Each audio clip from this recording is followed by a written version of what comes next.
Hello, podcast listeners. We know podcasts are a great way to catch up on a program that you may have missed on KSJE, and it's provided as a free service of this radio station. But you know, KSJE is now listener-supported, and so while you enjoy this podcast, we hope that you'll also take some time to join KSJE. Become a member today. It's quite easy to do. Just go to our website at ksje.com/support and pick the level of support that best matches your budget. Thanks again for listening. Here's your podcast. KSJE is supported by the University of Denver Graduate School of Social Work, Four Corners program. Proud to offer a Master's of Social Work degree in the Four Corners community. Application for the 2022-2024 cohort is open. Classes are taught Fridays and Saturdays in Durango. Find out more by emailing janelle.goughty, D-O-U-G-H-T-Y, at du.edu or at du.edu/socialwork/Four Corners. KSJE is supported by San Juan Regional Medical Center, a community-owned and operated hospital. Here for you when you need us. From emergency care to routine checkups and screenings, caregivers are here and ready to provide the safe, high-quality care you need close to home. Online at sanjuanregional.com with the latest health information and resources to help you live life better here.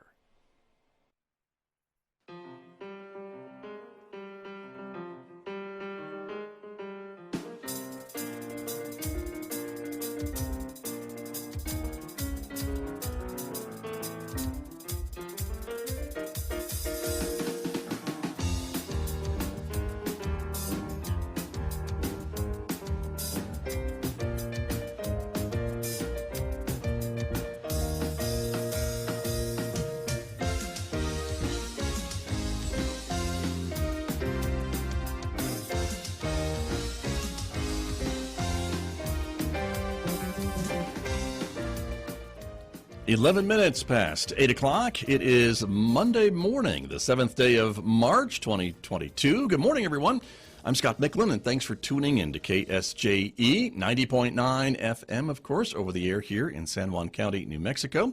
103.3 FM coming soon, back to Durango, Colorado, and streaming everywhere else on the planet from our website, of course, ksje.com. And welcome to our viewers, because this is a community-supported visual radio station, so the video is streaming live this morning out to the KSJE Facebook page, our YouTube channel, and our Twitter account. Coming up in the next few moments, my guest here in the studio, Farmington Museum Director Bart Wilsey, is here. He's going to be talking about the recent reopening of the E3 Children's Museum, some of their exhibits that are on display right now at the museum, and some of the upcoming plans for later on this spring and summer. So we hope you'll stay tuned for that conversation, which starts in the next few moments right here on KSJE.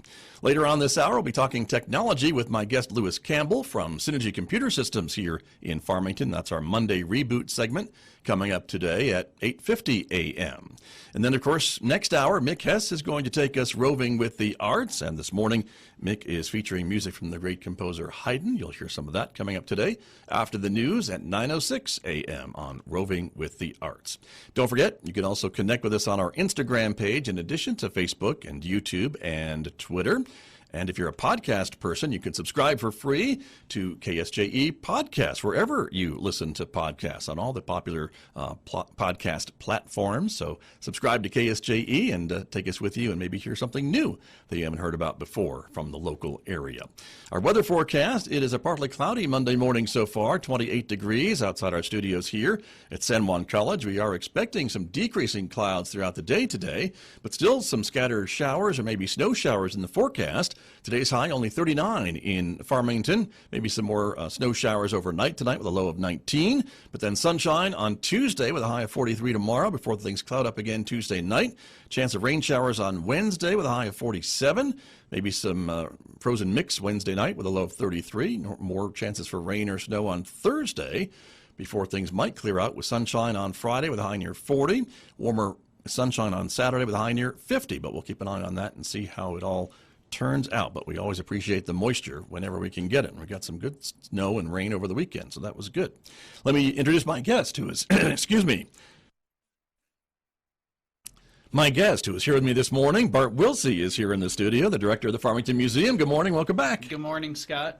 Good to have you here. Thanks for having me. You bet. Thanks for coming back in. So, big news, the Children's Museum, the E3 Children's Museum has reopened. Absolutely. Very yes. exciting. It is very exciting. People are using a lot of exclamation points when they hear about this. People have been asking us this for a very long time, so we're excited to have it back open. Right. 2 years, as a matter of fact, to be precise, correct? I mean, it was a closed, victim of the pandemic, really. Yes. And like a lot of other things. In fact, the main museum was closed for a time. Right. But so March 1st, right? That was when things reopened? March 1st, E3 reopened with new kind of slightly limited hours from before, but yes, we are open and going. There you go. And you were reminding me before we came on the air this morning that since it's been closed for 2 years, there are some probably E3 aged kids in the area who've never been to the Children's Museum. Well, so it's a brand new world for them. 2 years is a long time for kid years. In kid years, so, no kidding. Yes, so there's going to be a whole new crop of kids that we've never experienced and they've never experienced us. Right. So it's exciting to be able to provide that. Indeed. And so remind us a little bit about what folks can do and experience at the Children's Museum, because I know it's one of my favorite places because you get to touch and do stuff. You can't just look at stuff behind glass. Exactly. It's the do place. Yes. Right. So one area that we have, and you've got it up on the screen right now, is our Tots Turf area, and that's specifically for the little kiddos. Yeah, they don't let me go in there. Yeah, anymore. yeah. No, we have bouncers for that. yeah, but for the younger kids.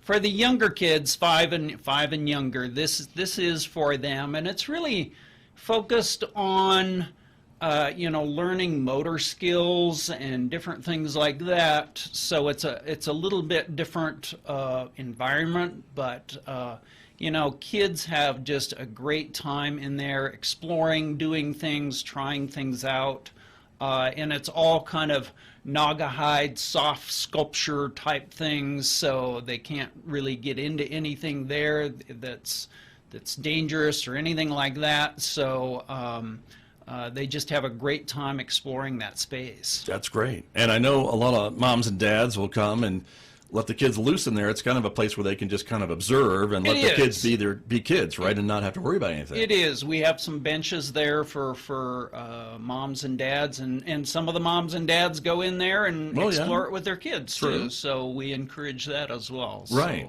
But that's great. And then I know on the other side is some of the other interactive exhibits and displays that you have too. Right. And this area, of course, is for the bigger kiddos. We have a little house and farm area, as you can see on the screen right there. We've got some video magnification things that you can look at stuff up close on those video screens. So it's kind of it's really based on science and hands-on interactives. Right. And that's really been kind of by design since it opened, was to have these interactive educational exhibits for the kids to come in and really try to explore and learn. Exactly, explore and learn, and we have different activities within all of that. We've got a giant light bright that kids can play with and make different patterns with. We've got some sound interactives. We've got a recycling station where they can actually build stuff out of recycled material. So just a little bit of everything for the kids. Right. Very great. And again, I know a lot of folks are thrilled that the E3 Children's Museum has reopened. The new hours are when? The new hours are 10 to 2 Tuesday through Friday, and then 10 a.m. to 5 p.m. on Saturday. Okay. And you were telling me that a lot of homeschool moms and dads and others utilize the museum for their students, their kids. Yes, the homeschool crowd does utilize us a lot for their activities and their outings, and to be quite honest, their science and their art. Right. We provide both of those pretty heavily in in our facility there, and so they utilize that those programs quite a bit. Very good. And I imagine there'll be some other events and other programs kind of ramping back up now that you are reopening. As we will be. time allows. We're kind of taking it one step at a time on those. You know, Sure. it's kind of hard to relearn everything. Right. But yes, we will be bringing things back. One of the things that we are bringing back immediately is toddler play date on Wednesday morning at 10.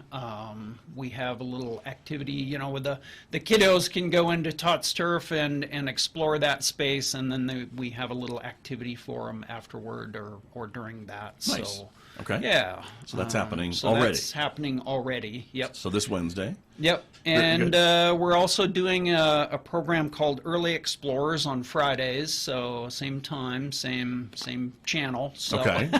There you go. And then one other thing that people don't realize is we rent our activity room out for birthdays, and we're not starting that yet until kind of into April, but look Okay. forward to having that open and rentable again for kids' parties. So Gotcha. Okay. it's a big thing for a kid to have That a is a party big at deal. the, Well, yeah. at the At the Children's Children's Museum. No kidding. Get the run of the place, Yeah, too, pretty right. much, I would assume. So that's wonderful. Terrific. And, of course, the Children's Museum, we should mention, is located at 302 North Orchard. Right. I have that Right. burned into my your- head for whatever reason, but I've Yes. been there a number of years. And, of course, it's a great addition to the whole Farmington Museum system.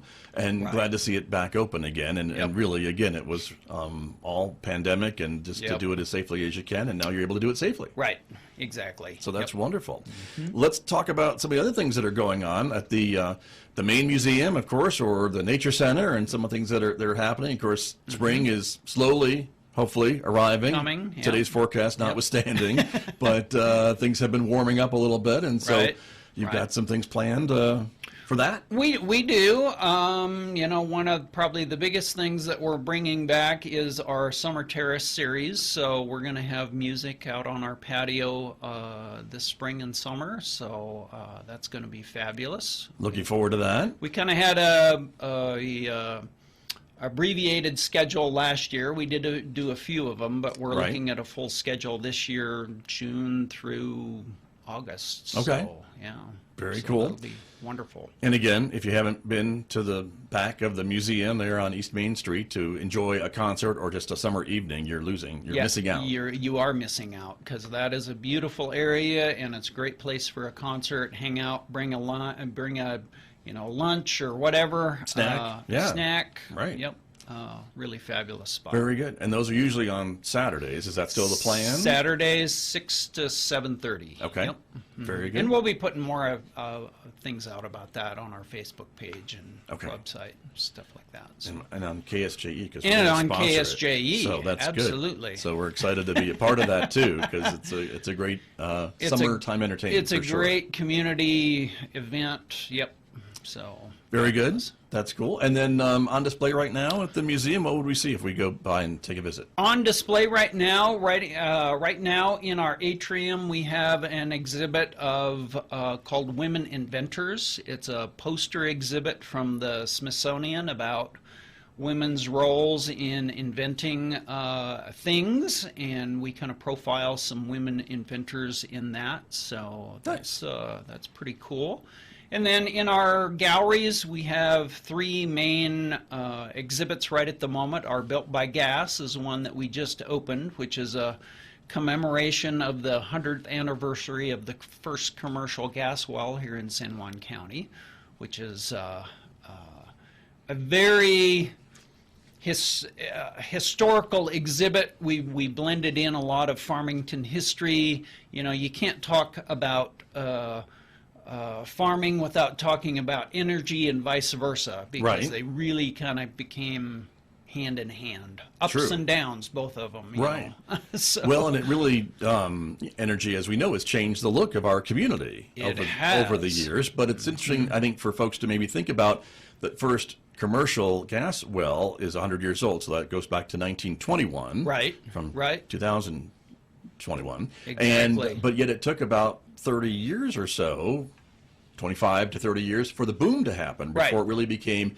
more commercially viable, I guess, and really people saw the the benefits of really exactly producing more out of this area, and the pipeline and the infrastructure that needed to be put in place for that to happen. Right. Initially, with that first one, they piped it to Durango and Albuquerque, and so there was a market there, but it didn't compare to when they put the pipeline into California, because when that happened, it just cut loose. Right. And that's when we see a lot of the big growth. That's when we saw expanding from 3,500 people to over 23,000 in 10 years. Right. So, and that was the decade of the 50s. You're right. If I remember. Exactly. Yeah. So, yep.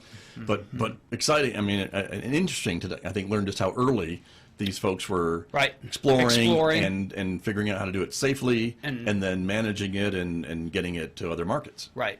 Right. Exporting it. So. Well, and there were a whole host of issues that they had to overcome.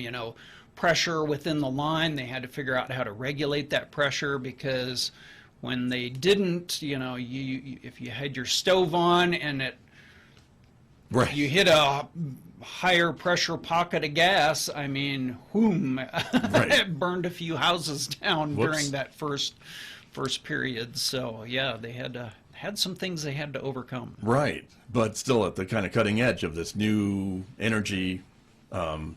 Well, absolutely, product, right? Absolutely. Yeah. And now with all the headlines of all the gas prices and everything, not that kind of gas, but energy related, it's still a very timely topic. Sure. Well, and we know how dependent, even still, our state and our basin is on natural gas and the market fluctuations and things along that line. And so, again, I think there's a lot of folks that are listening to us this morning who's maybe parents or grandparents or relatives work in the oil and gas industry even today, that would find it interesting to learn more about it and the history of it too. Absolutely. And one of the things that we tried to do with the exhibit is really have people understand the impact of what that is. And within the exhibit, we've got a map that shows every location of every gas well in the San Juan Basin, and there's I think 56,000 wells, with 26,000 of them being active right now. So that's an enormous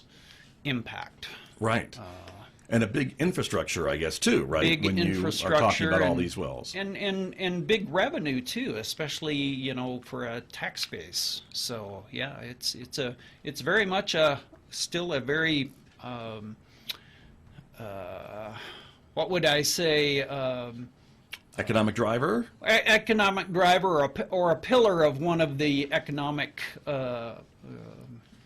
drivers in the area. Sure, for sure. In addition to the retail and some of the other things that we know about Farmington and the surrounding area, you bet. So that's very true. Yep. And this is going to be, I think, if I'm remembering this correctly, part of a larger exhibit that you would like to put together as well down the road about the energy history of the San Juan County area. Well, it is, because we kind of use this as kind of a jump start to start talking about that larger exhibit that will even blend Farmington history and the oil and gas industry together even more. But yeah, that's one of the things that we really want to do in the next probably 3 to 5 years. Got it. Yeah. But very exciting. But at least this part is there that part people can go in and see Yep. already. So that's one. Yep. In the gallery space, you've got 2 others. We got 2 others. One is called All Dressed Up, and it's highlighting a bunch of the textile collection that we have in our collections. Mostly women's hats, but we do have some other garments in with the exhibit. But Lola Furman, her daughter donated, I think, 265 women's hats to the museum, just all different kinds, shapes, sizes, styles, just an absolutely fabulous collection, and we wanted to showcase and highlight it because it hadn't seen the light of day for a while, and some of them are just incredible works of art. So we've got that up right now. Very cool. And these are from which era, would you say? Mostly the 50s and 60s, well, or 60s and 70s? These go from probably the turn of the century up to probably the 40s into the 50s. Okay.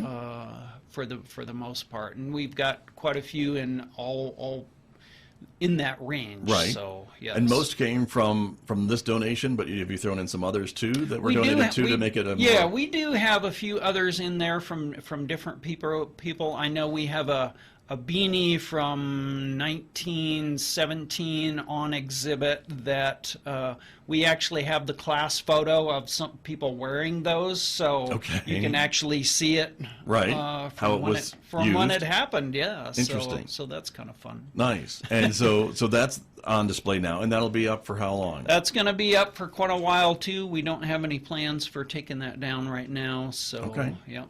And these again came from your collection. Our collection. You know, during the COVID, it was nice because we took some time to develop some exhibits from our very own collections, and that's what's kind of grown out of and what we have on exhibit right now. So the other exhibit that we have is an exhibit called Seldom Seen, and it's an exhibit of our permanent art collection, things that we've purchased from Tota Festival or our National Juried Art Show or a Regional Juried Art Show when we did that, or donations from artists or patrons of art that we want to have in our collection. So we've got people from Rod Hubble, James Joe, Sarah Teofanov, Dwight Long. I mean, these are names that we should all recognize, and we do, because they are notable local from here. artists, yes, for sure. Absolutely. But we've got people from all over the country because of our National Juried Art Show, and then also art from the Tota Festival. Nice. So we've got a great blend of everything in that show. And these are pieces that, from over the years of having these different exhibits and shows and Tota Festivals and things that you or someone has decided should be part of this permanent collection of the Farmington Museum. Correct. Yes. So we've purchased a lot of them out of those different types of shows. Right. So not just one theme necessarily. They are just what kind of catches your eye, and I know it's all different materials and mediums and sculpture and paintings and watercolor and oils and you name it, you probably have it. It's everything. Yes. Sculpture. Nice. Everything. Very cool. Yep. And the best of the best, I would say, too, when you think about it, coming from all of these different gallery shows and exhibits. Right. You know, as many of the best of shows as we could buy, we bought them, or, you know, whatever, if they've won an award and it particularly fits, you know, what we want to do. And there's a lot of stuff from New Mexico artists, I know, in that show, too. So there's just a lot of nice diversity within it. Nice. Well, people can check that out. That'll be up for a while as well, you think? That's going to be up for quite a while as well, until we bring on our Wild Kratts exhibit this in September. Okay. So can you and remind us about that one, because I know we talked about that a few months ago. Right. But that is more of a that's a traveling exhibit. Right. It's from the Minnesota Children's Museum. It's based off of the Wild Kratts brothers that are on PBS. They take on different powers of different animal creatures. So there's a lot of science behind these exhibits, and kids will be able to take on different powers of different animals and discover science. Interesting. Very cool. So if you have a child or a grandchild, you probably already know what we're talking about. And what absolutely. And what these kids are all about. Absolutely, because you know, my kids grew up with them, so they're not grown up yet, but they're excited that this is coming in. I bet. Yeah. Well, see, that's your focus group right there in Exactly. your own living room. So that works. But and there's two different exhibits, right? There are two different exhibits, but we're bringing in both at the same time. The one exhibit is called Creature Power, and then the other one is called Ocean Adventure, but we're combining the two when we bring them in, so it'll pretty much fill up the big new hall. So, I would think so. Yeah, so that's going to be exciting. Yeah, and that's coming in the fall, you said, in September? Coming in September. Okay. Yes. Very good. And we just have a couple of minutes remaining this morning, Bart Wilsey, and I wanted to ask you a bit about, you mentioned the donation of the hats and things from Lola Furman and her family, and so do you still get families or folks who will call and say, hey, I got this stuff that my mom had collected or my grandmother had collected or whoever, would it be interesting to the museum, or what's the process? Do you kind of accept those calls and take a look at some of these things? We do. In fact, we do that on a regular basis. People call us all the time about things, and you know, you never know what you're going to discover, because you know, and I'll just give an example. One of the biggest photography collections that we received came out of Boston. Came out of a study from Cornell University. One of the professors there did a anthropology study out here and had, you know, 800 negatives from the 1950s, and so that's the John Collier Jr. photographs that we got donated to the museum. And I mean, something like that is just an absolute treasure. And yeah, we look for things all the time. Right. So, and even though it's from Boston, it definitely has connections to this area, because he was photographing Native Americans in the Navajo Nation. He was on the reservation doing a study, you know, and they didn't even.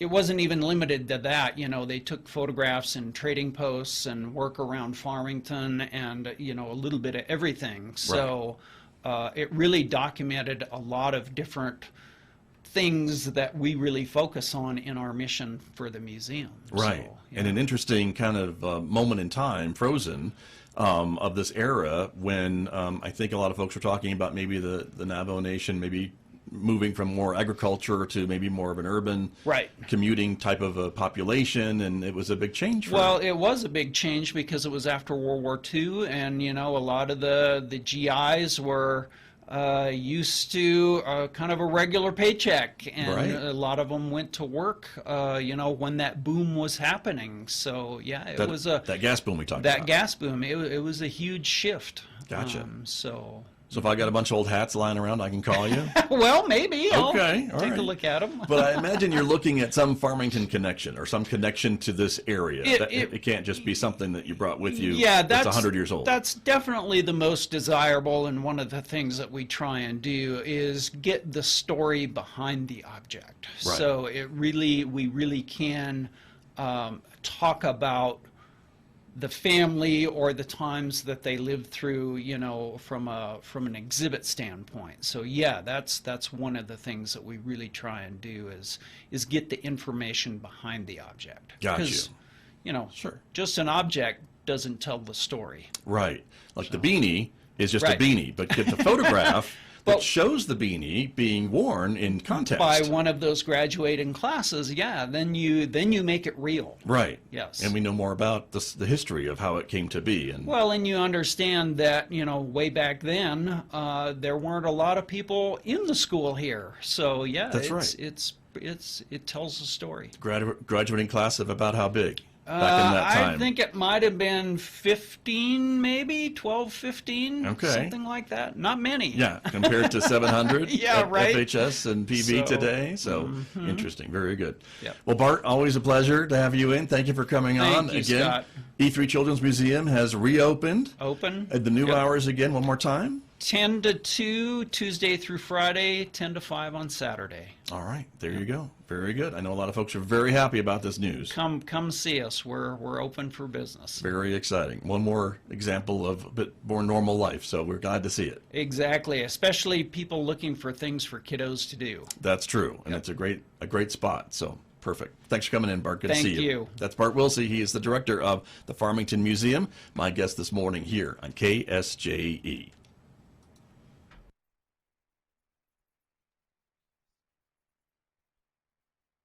KSJE and San Juan College present the Student Success Coaching Tip of the Week. Hello, this is Emin Chi from the Student Achievement Center. This week, we're bringing you coaching tips of the week for week 7.